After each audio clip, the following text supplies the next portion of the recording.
Hello, my name is Triton Spade, and here are the latest China news you might have missed this week. So, there's this great quote that when the United States sneezes, the rest of the world catches a cold. But is this also applicable to the world's second largest economy?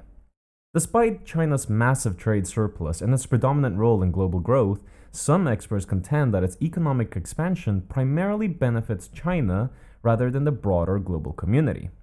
This is because China exports significantly more than it imports, contributing to its trade surplus.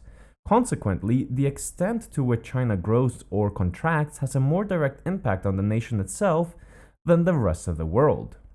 Nonetheless, there are indirect consequences of China's economic challenges that affect the global economy.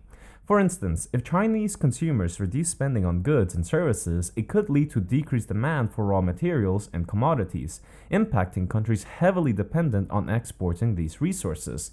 Countries like Australia, Brazil, and various African nations, which are major exporters to China, may experience significant economic setbacks. Moreover, China's weakening demand can lead to lower prices for commodities. While this may be beneficial for some consumers in the West by helping to curb rising prices and inflation without resorting to higher interest rates, it poses potential long term concerns for developing countries that rely on exporting raw materials. Over the last decade, China has invested heavily in the Belt and Road Initiative, funding extensive infrastructure projects across more than 150 countries.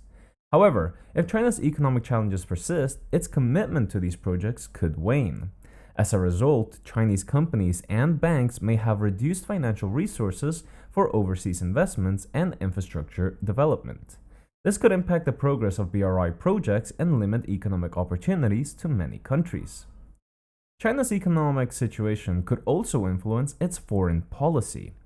A more vulnerable China might opt to mend relations with the United States, which have deteriorated due to trade disputes and other issues. However, there's no concrete evidence of China's policy softening, as it continues to respond to Western trade restrictions with restrictions of its own and maintains diplomatic ties with sanctioned regimes like Russia. In the realm of international relations, some speculate that if China's economic downturn persists and becomes more severe, it might affect how China approaches Taiwan, the self governing island that Beijing claims as part of its territory. Some hawkish observers in the United States argue that China facing economic troubles could lead to unpredictable actions regarding Taiwan. However, this notion is not universally accepted, as others believe that China's economic challenges could actually make it less capable of pursuing aggressive actions. While the exact global consequences of China's economic woes remain uncertain, it's clear that the world's interconnected, and shifts in one major economy can have far reaching effects in others. While a repeat of the 2008 financial crisis may be unlikely, it underscores that seemingly local or domestic issues can influence the global landscape in unexpected ways. So, in a recent Politburo group study session in China, President Xi Jinping emphasized the need for reform and a more proactive approach to international trade rules. He stated that China must continue its reform and opening up policies, further opening its doors to the world, loosening market access, and improving its attractiveness to foreign capital. This call for reform comes as China seeks to address concerns about its business environment and economic prospects. President Xi's follow his call for greater opening up of China's free trade zones on the 10th anniversary of Beijing's pilot Free Trade Zone, an FTZ. He urged that these areas to expand their trials and align with international trade rules. Free trade zones in China are known for streamlining trade procedures and fewer barriers, attracting foreign investment. These zones account for 18% of China's foreign direct investment and total trade volume last year. China has been working on reducing the negative list for foreigner investment in pilot FTZs, which restrict or prohibit foreign investment in specific sectors. Since 2013, this list has been shortened from 190 items to just 27, with further reductions planned. Beijing is also considering a negative list specifically for the service industry in all pilot programs. One notable experiment may involve cross-border data flows aimed at narrowing China's digital economy gap with the United States. This could entail setting up a pilot schemes in certain free trade zones to allow data flow across different borders. Despite China's efforts to attract foreign investment, its receipt of foreign direct investment fell by 9.8% to $112 billion in the first 7 months of 2023 compared to the previous year. US businesses, in particular, have reported low optimism about China's economic prospects due to regulatory uncertainties, strained relationships, and geopolitical risk. And finally, on a semi-related note, the latest economic trade talks between China and the EU suggest that the relationship between the two is still focused on managing conflicts rather than achieving substantial results. This was according to Chinese academics. The EU trade chief called for greater transparency and predictability in China's business operating environment, highlighting concerns about the country's political and unpredictable business climate.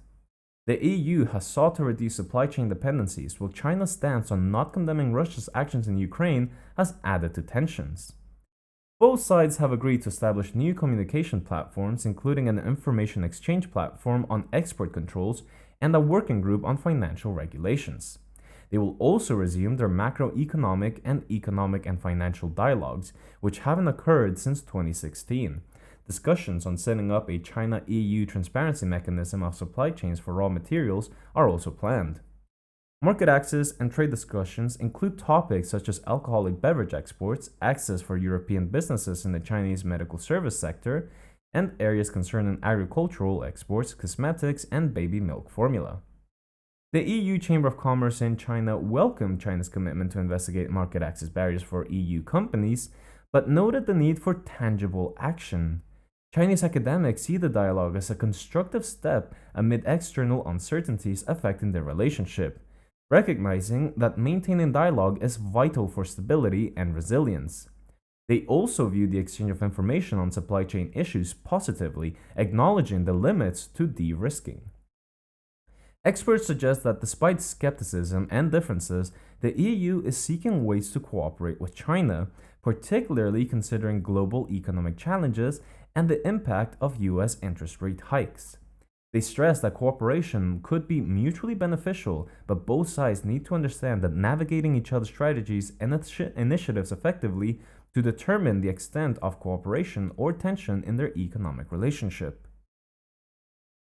And there you have it, the most important China news you might have missed this week. Make sure to subscribe to stay in the loop. My name is Triton Spade, and thank you very much for watching.